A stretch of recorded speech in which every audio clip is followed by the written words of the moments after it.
Hello, and welcome to today's web seminar, Integrating Mobile in Your CI/CD Pipeline, sponsored by Kobiton and featuring Roberta Hoagland, Heather Hughes, and Shannon Lee. Before the presentation begins, let me quickly explain the console. The panel on your right has a feature to chat, ask questions, or download the slide deck for today. If you minimize this panel, just click on the chat button to reopen it.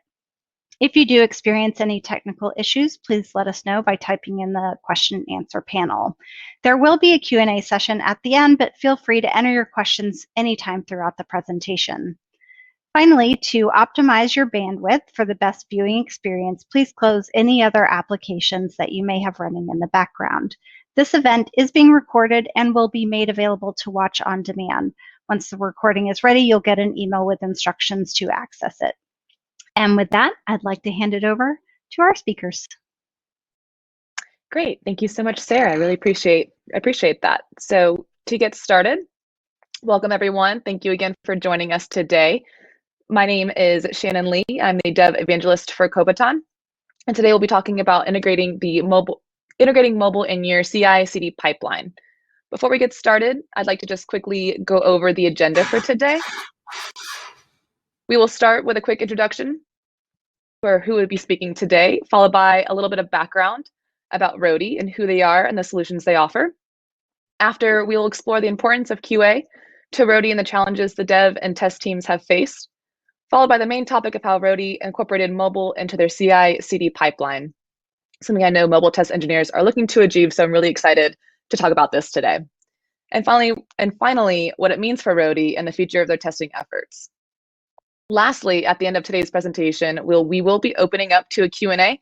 So if you have any questions throughout the presentation, please feel free to submit your questions and we will address those questions at the end of the presentation. So with that all being said, I'd like to introduce our speakers today.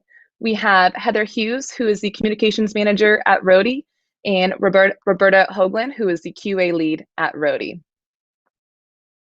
So to get started, Heather, if you'd like to give us a bit of a background on Roadie.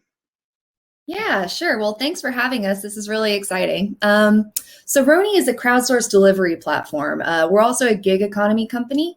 It basically works by connecting people with stuff to send with drivers who are already heading in that direction. So we work with consumers, small businesses, and big, global enterprises alike across basically every industry for same day and urgent delivery. The comparison's kind of done to death, but sometimes we'll call it rideshare for stuff. It's basically anything you can think of, we deliver.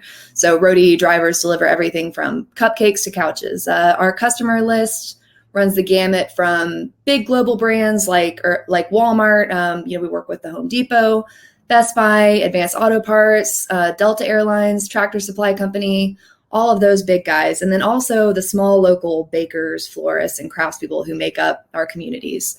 So we deliver, like I said, objects of all shapes and sizes. So that means lawn mowers from places like Tractor Supply, that power drill that you ordered for a project you've got going on in the middle of the day from Home Depot, a bundt cake from something like Nothing Bundt Cake, or just a crock pot maybe you borrowed from your mom and need to send back across town.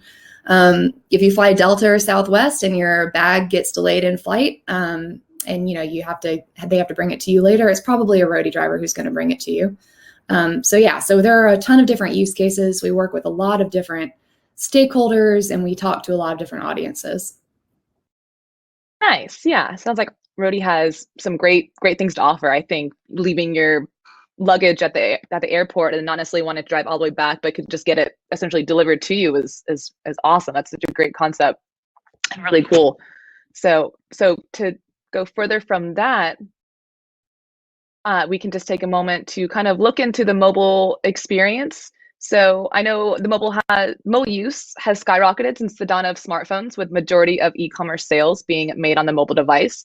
But of course, that comes with a whole new world of development and testing, as we see the astonishing rates of app and cart abandonment, with 85% of the mobile shopping cart being abandoned, and as well as customer drop-off while using the app. So usually this is due to the pages not functioning properly or loading correctly, kind of these errors that users might experience on your mobile application that really just hinders their experience, and they end up abandoning your app, or they end up just not coming back in general. So with that being said, I know that within the world of mobile testing in terms of quality, it's imperative to create a bug-free user experience so that you can retain your customers and really kind of diminish that percentage of app abandonment.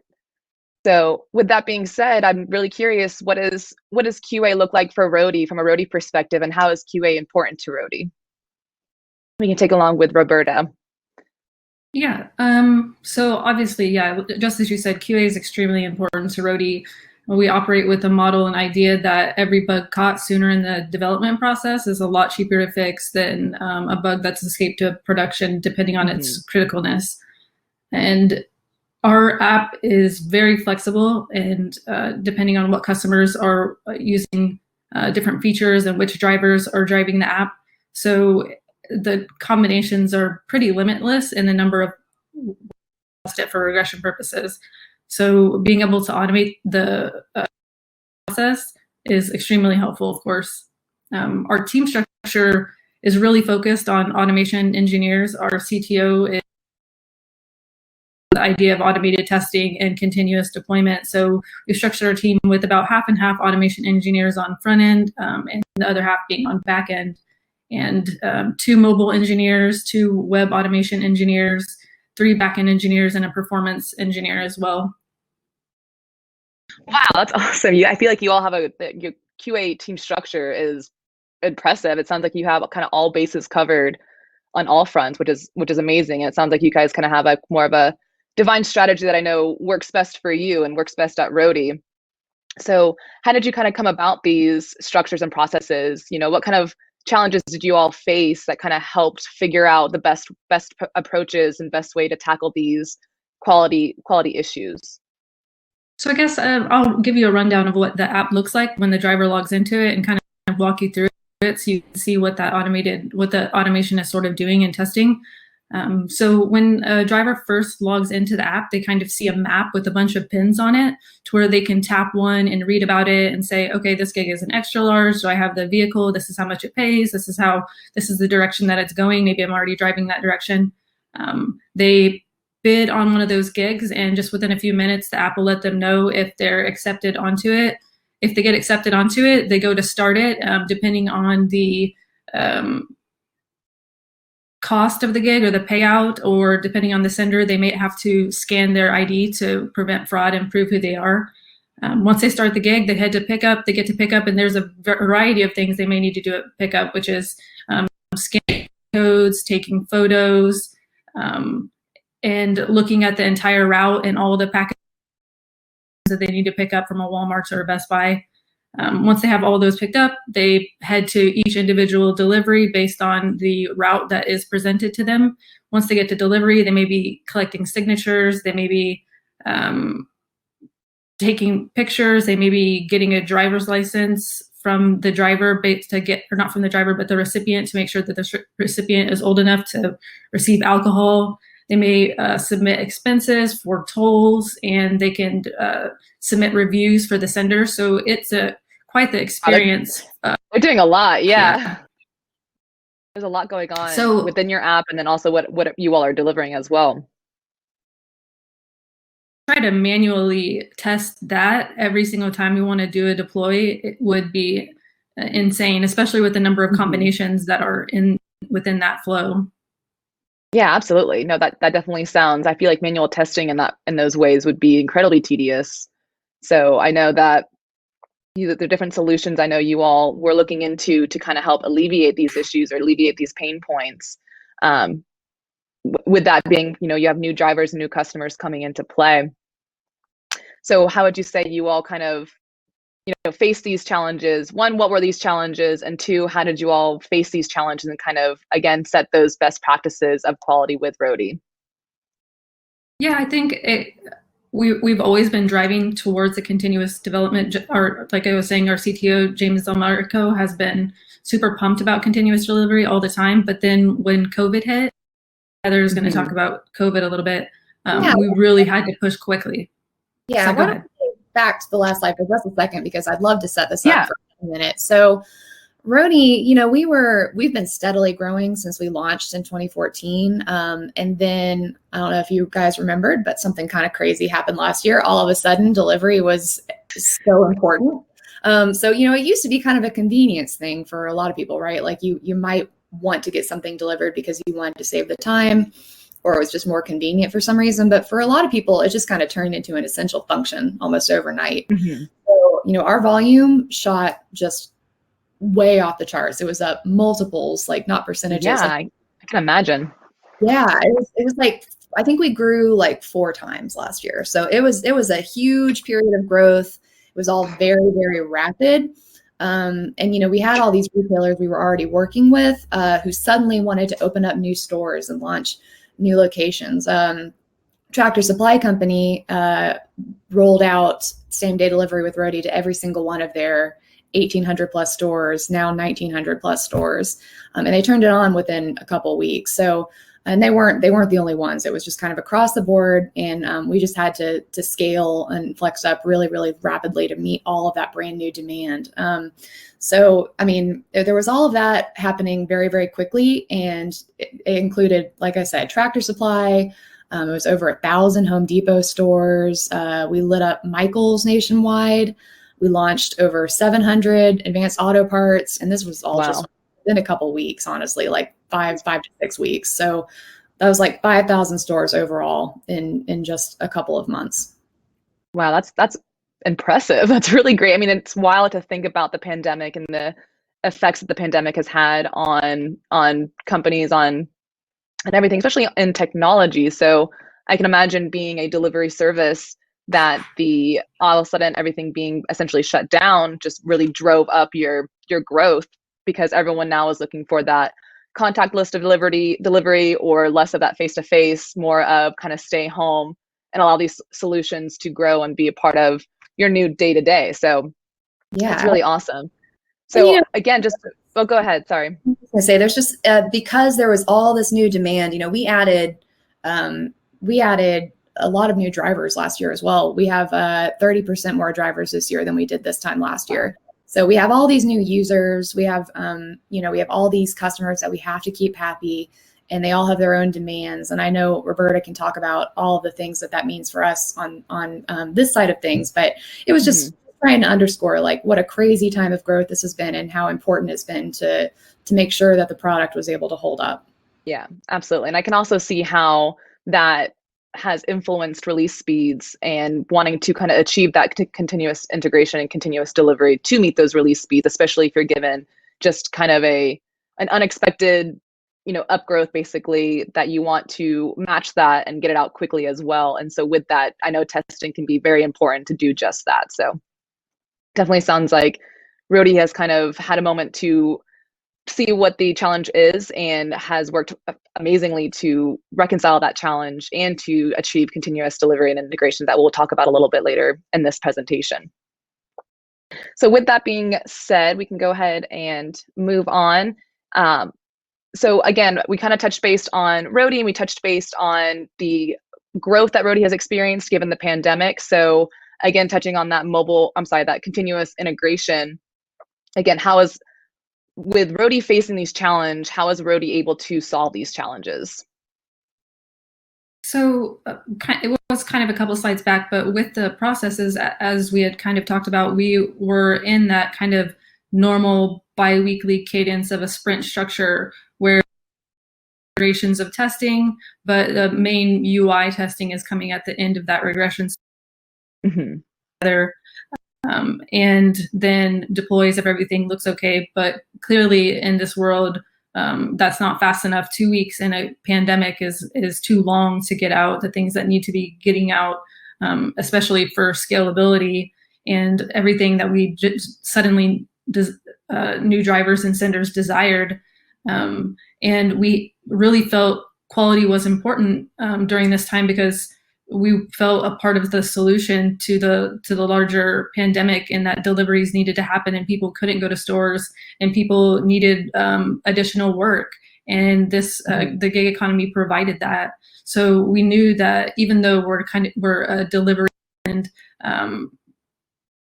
maybe not considered, like a pacemaker software company or NASA or something. At this time, we felt that it was really important for everyone. So the quality had to stay high. Plus, we had to start releasing frequently, which meant a lot more regression cycles and maintain the quality that we already had. So that kind of led us into using more and more services like Kobiton, which we may have been using before that, but we weren't quite using it in the same way that we're using it now. How we use Kobiton in this whole process is well, first of all, Kobiton's API is extremely helpful. This allows us to integrate with them directly in our CI pipeline by means of finding devices that are available, uploading our builds to Kobiton within our CI pipeline, and getting information about the test runs. If the test has failed, we have linkage back to the videos that we can go see, like what happened, what failed, easily send that over to dev to look at it. Like seeing that details screen where you can go and see the HTTP requests for every time it comes by. That really helps us troubleshoot flakinesses in our test as well. Yes, absolutely. Yeah, I know how, and again, just to not to reiterate, but I know that manual testing is just not ideal in the situation. So to be able to integrate, mobile testing within your CI/CD process, it will help times tremendously. So that's awesome to be testing with Kobiton as well. And like just sheer number of devices and that we're supporting. We recently dropped support for iOS 12 and Android 6 and 7, but we still have Android 8, 9, 10, and 11, and iOS 13 and 14. And then when new ones start to pop up suddenly, we have a set of tests that we can, divvy out amongst the devices at Kobiton and make sure that, and manually that's nearly impossible to collect all the devices. Yeah, that'd be wild to try and do that across all those devices. So Kobiton does make it great to one, easily be integrated into your process, and to two, to be kind of able to do that batch testing, that you can create a test or a test suite and then apply that to multiple devices all in kind of one sitting. So really awesome to hear how Kobiton has helped you all in your mobile testing. Roberto, if you don't mind, I would love to hear more on kind of more into Roadie's CI/CD process and kind of what that automation integration looks like, if you kind of have more details to share on those touch points. From the mobile side of it, how that integration looks is we're actually in Circle CI, and within Circle CI, mobile build completes, uploads the build to an S3 bucket, and also makes an API to our GitHub repository, which then uses Circle CI to spread out across Docker setups for each of the devices that we want to run on. So we may say Android 11, and we'll choose, let's say, 3 Kobiton devices. Within that process, we'll ask Kobiton's API, hey, what are the 3 Android 11 devices, 5, or however we're feeling good about. And then we spread those tests across those different devices through Kobiton's API as well. And then once the tests complete, we compile those into an Allure report. Allure report hits back to our Slack, and we have the links from our Slack and Allure reports back to Kobiton, so we can easily see what happened. Nice. So that's kind of what the pipeline looks like. I have a couple questions for you, if you don't mind. One, do any of the developers by chance use Kobiton within this process as well? Like, I know Kobiton can be used by developers to kind of do some debugging on devices, kind of right then and there within their own IDE. So just curious if you have any developers on your team that has used Kobiton.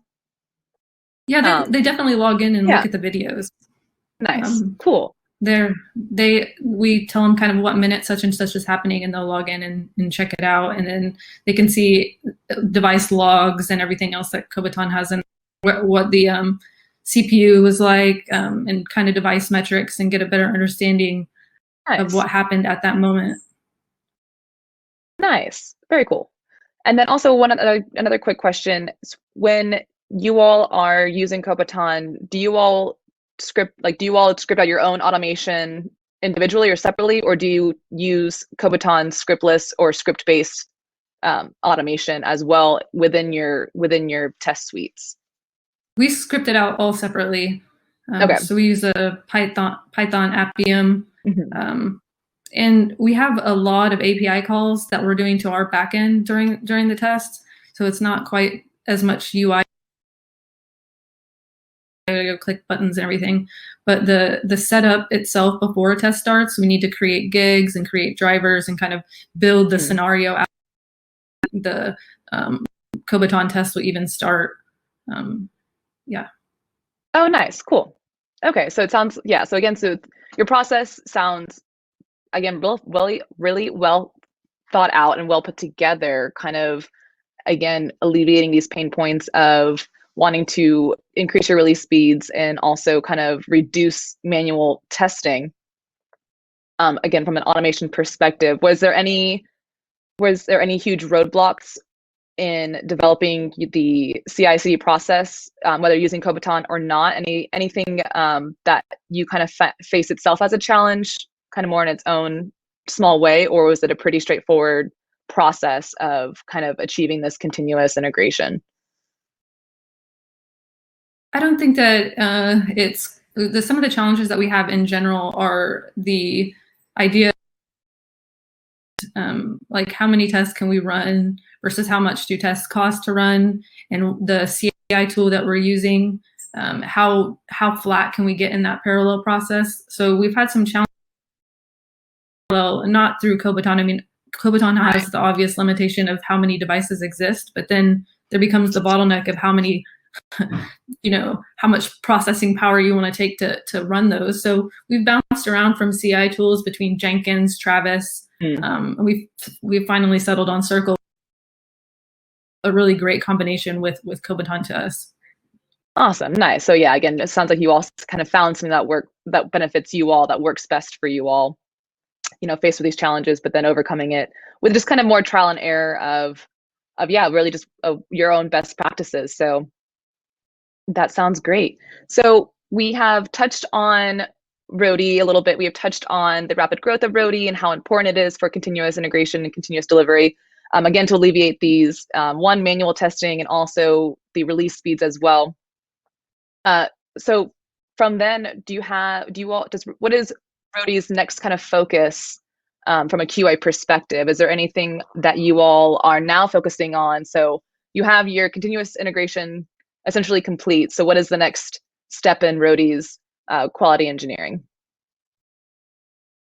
So we have the CI pipeline complete in that as soon as somebody integrates and deploys, we can kick off tests and get results and feedback very quickly across staging and testing in lower dev environments. And we have that process such that when the deployments happen, the tests can run, but then what to do with the test results after that. And that type of decision making where we're using gated decisions based on deployments is kind of where we are going next. So if all tests pass, use that test information to then deploy to the next environment and to the next environment and so forth. And I think we're there. We just have to have the full confidence that we have the coverage that we would like to have. And then, yeah, that pipeline should be pretty sealed at that point. And then the remaining part of the pipeline, I think that we would like to hit on more is production automation and running more of our test suites. We have a lot of checks and tests on the system, but triggering the entire flow of automation suite, a critical test-wise, we'd like to kind of integrate that prod deployment into those test suites as well, rather than just on the lower environments. Okay, great. Yeah, so of course, you have come and achieved thus far, but of course, as I learned in Kobiton's Odyssey, that quality engineering is really a never-ending story, and it just continues with additional setup and additional environments. But of course, there are tooling solutions out there to kind of help with these processes. Was there any additional information you'd like to give on the continuous integration process, or anything from the Roadie perspective that you would just like to, again, touch base on or share with the audience? Anything, any news, not newsworthy, but anything relevant to this process that might not have been said but from before, just to kind of give an overview of the process, if that makes sense. Sorry. Yeah, I think we covered quite a bit of it. Okay. Yeah. Cool. Yeah, Awesome. it's just onwards and upwards for Roadie now. Like we've got all these new retailers. This process is super strong now, and we expect the airline business to come back in a big way later this year too. Nice. And I know you all are from a mobile front, but do you all have any like web applications in play as well? So instead of maybe focusing on your phone, anyone can kind of come just onto their browser and hit Roadie? Yeah, that's a great question. So really we send senders, which is what we call customers users who want to set up deliveries, have things delivered. We send senders to our web app, and we drivers tend to use the mobile apps, which are on iOS and Android. So if you're interested in checking out the mobile app and just seeing what the map looks like and interacting with it and seeing how it all comes together from a driver perspective, you're welcome to download it. Feel free to take a gig or two. Again, it's not like Lyft or Uber where you're turning on a taxi light. You can just, if you want to just drive a gig, you just can. If you want to interact with it from a sender perspective, just go to roadie.com. Nice. Okay, great. And so thank you all so much for speaking with us today. We do have a couple questions. If you don't mind, we will go ahead and of course, if anyone does have a question, please feel free to answer, or please feel free to ask, and we will address those questions in the next few moments. But Roberta, if you don't mind, can you walk through the development lifecycle just one more time for us, just to kind of one last overview of what that looks like? Yeah, every piece of Roadie has a little bit different life cycle that looks right for them. How mobile specifically, to get into this continuous deployment process, one of the pieces that came before testing even was the idea of isolated environments within a mobile build, and how to, when we're ready to have a regression, because if you keep piling code into the same builds back to back to back to back, whenever, because something is always broken. Yeah, I'm sure it gets kind of messy. Right. So what our dev team started doing was, for every feature that we have or ticket, we use Jira ticket that we have, creating new mobile builds on that, and then we can run the automation in our lower QA environments on those individual isolated branches with features, rather than piling it all into the same build. Then that allows the POs to say, okay, we have X feature and Y feature or related tickets complete.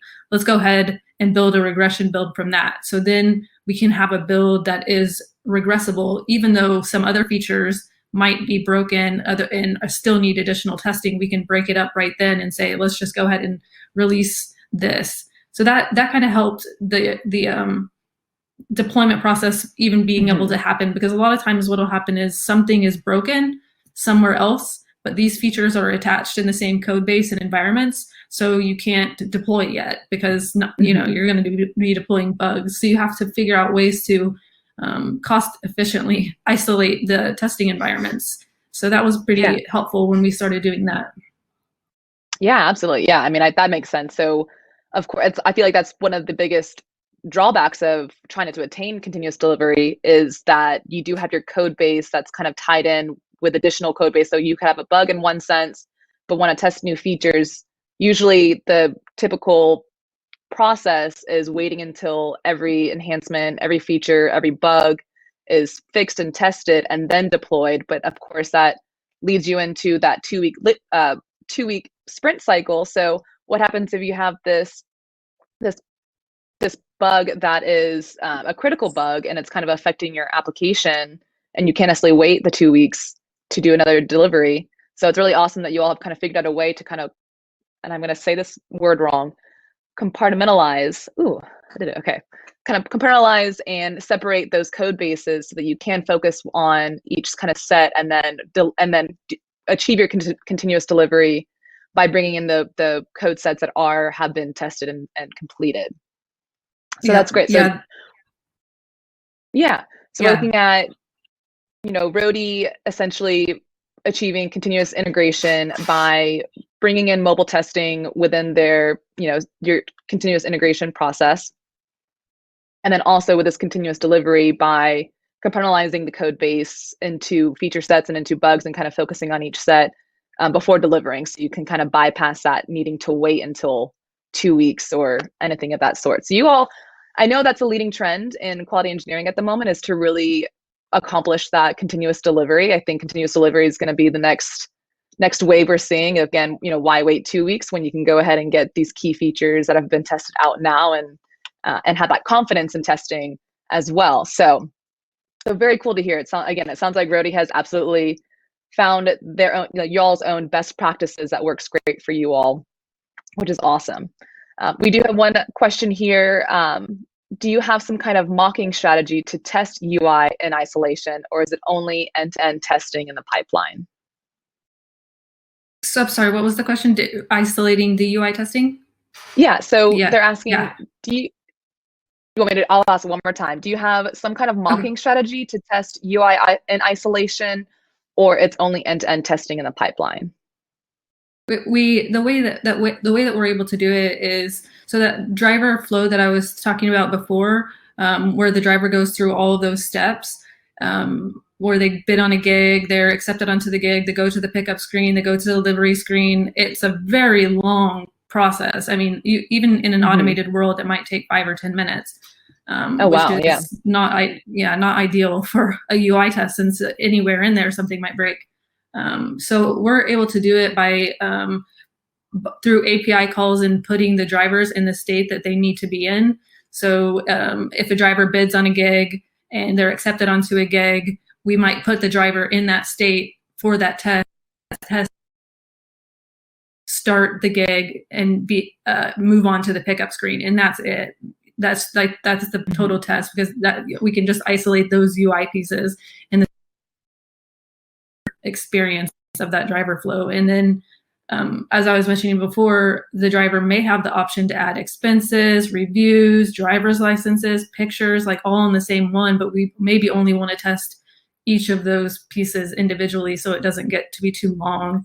So we'll set up certain gigs to only require certain subsets of those. So a delivery may not require a photo, but it requires a signature, and we'll just have that test be its own test. So it'll take, a minute or two. Nice. Okay. So so it sounds like you all do kind of isolate some UI flows, but then at the same time, I imagine in your regression testing that you do also hit, end-to-end testing within the pipeline as well. Yeah, I mean, that the end-to-end would be the same thing almost as breaking it entirely up into its own pieces. When we have one manual tester that is like exploratory and observatory testing towards the end.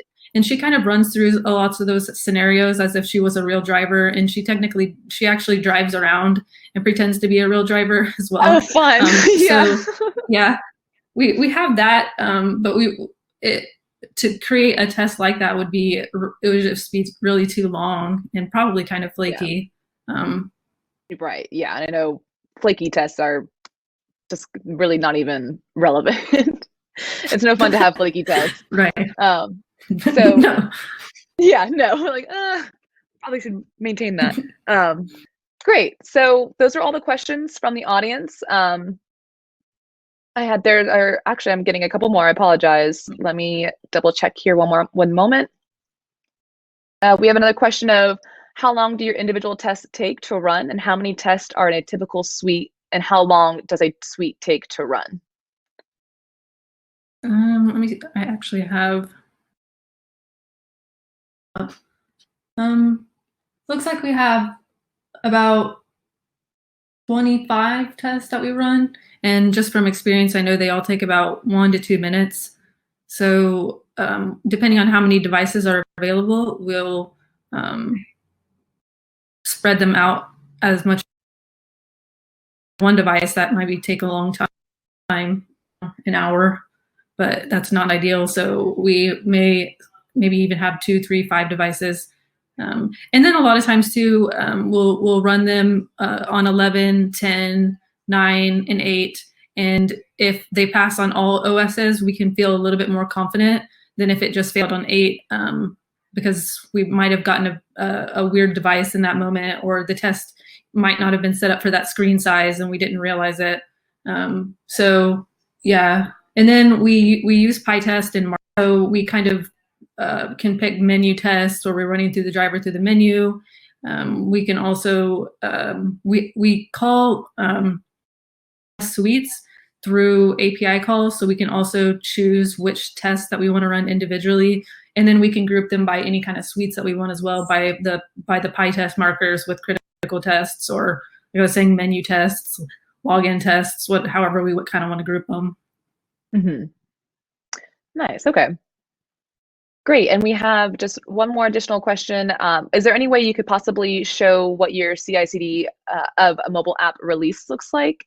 This individual says it just helps them set up for hybrid apps, as they're currently using that. We are currently doing POC with BrowserStack and Appium for end-to-end. So basically, can you do just a quick overview one more time of what your CI/CD of a mobile app release looks like? Yeah, so I guess from the very beginning, what we were talking about before is the individual builds are being created for tickets. So there's an isolated environment. A lot of times we'll have humans with brand new features that are in there to make sure that they're even in a state that's okay to automate. At that point, identify if there are any tests that are going to break because of anything that was thrown in there, an additional button that needs to be hit, or a UI element that's changed in some way. And then we run those nightly as well, just to get a good sanity check on all of our stuff. Then at any time, the POs or our product owners are able to say, and this was the big hang up before that I was describing, if there was ever a feature that was hanging or was broken, we couldn't continue the release because the code base had a bug in it in general. So with the isolated testing, we can say, a PO says, all right, I feel like there's enough to release here, and the broken stuff can just stay behind until it's all worked out. So then the mobile developers decide to make builds which apply an S3 bucket. And also when they build, and this is through Circle, it makes an API call to our Circle CI, which then interfaces with Kobiton, runs whatever tests we decide are needed for that time, usually full regression suite.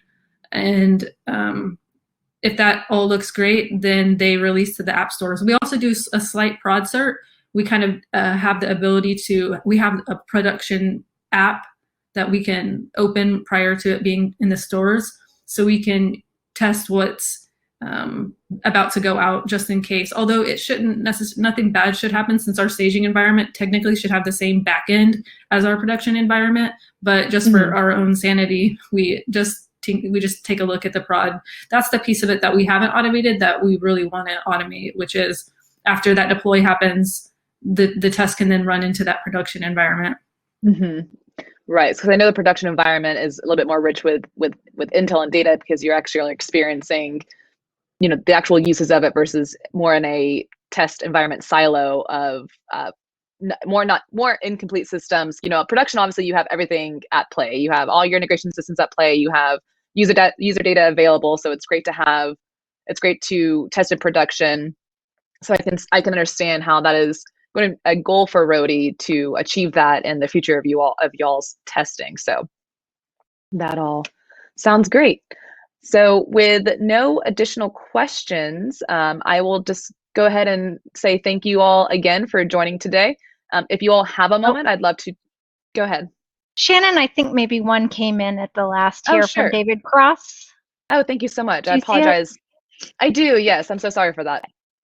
So one more question. So David's asking, so it sounds like you're doing isolated regression as a way to deploy features in a fork where there are existing issues. At what point do you merge and test those features with the entire branch of code to ensure that all functionality works together and as it's intended in prod?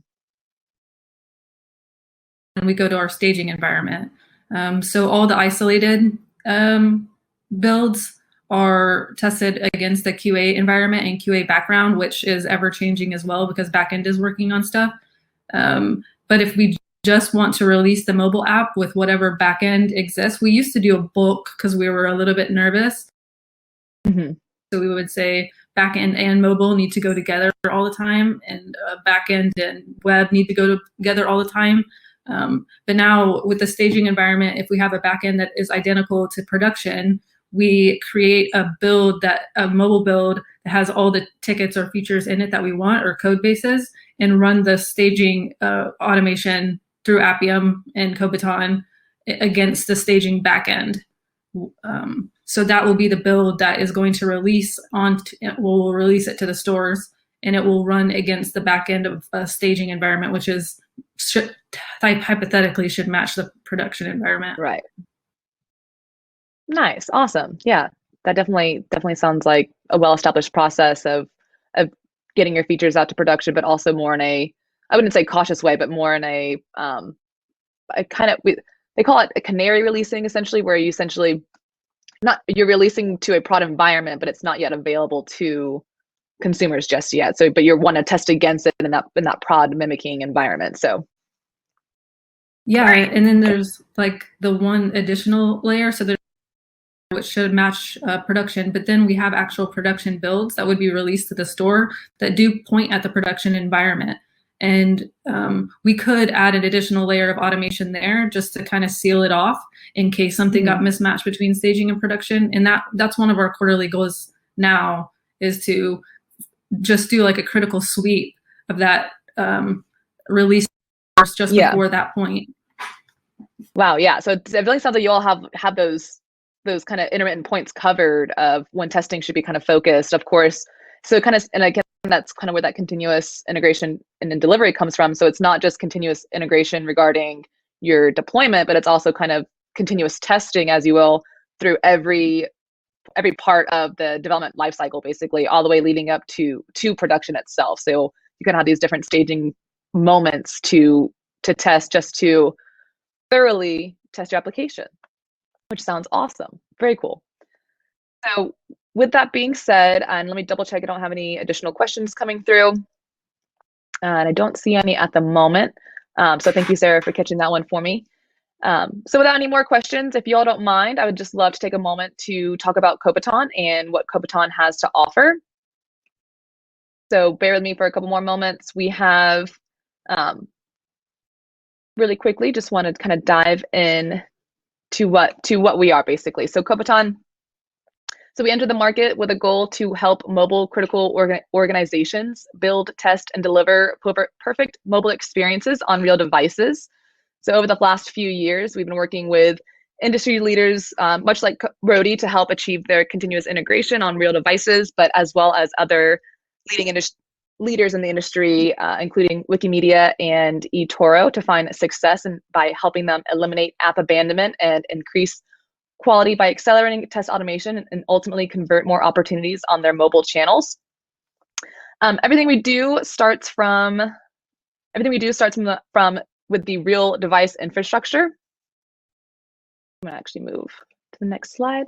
Everything we do starts with the real device infrastructure. We offer the industry-leading flexibility and security with our robust cloud and on-premise options. We know that quality starts with the developer, not just the tester. That is why devs using Kobiton are able to debug on real devices within their IDEs to prevent issues from even making it to test.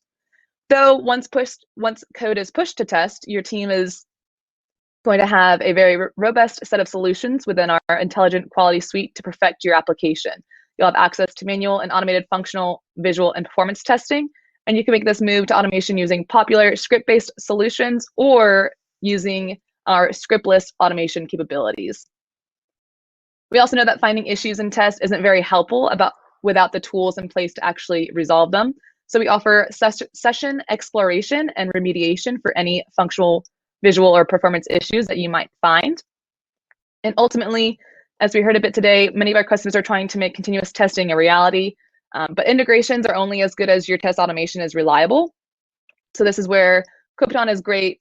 Kobiton really differentiates with other solutions as we offer our robust robust automation offering around scriptless and AI-assisted script-based automation.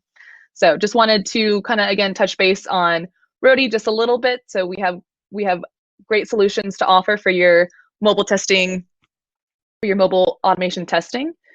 So that all that being said, again, I want to thank Heather and Roberta for joining us today, and Sarah, thank you so much, and TechWell for hosting this webinar today. We really appreciate it, and thank you all so much, and I hope everyone has a great rest of their day. Thanks for having us. You too, guys. Thanks, everyone. All right. That concludes our event for today. I'd also like to thank our speakers, Roberta, Heather, and Shannon, for their time, and to Kobiton for sponsoring the web seminar. And of course, a special thank you out to our audience for spending your time with us. Have a great day. We hope to see you at a future event.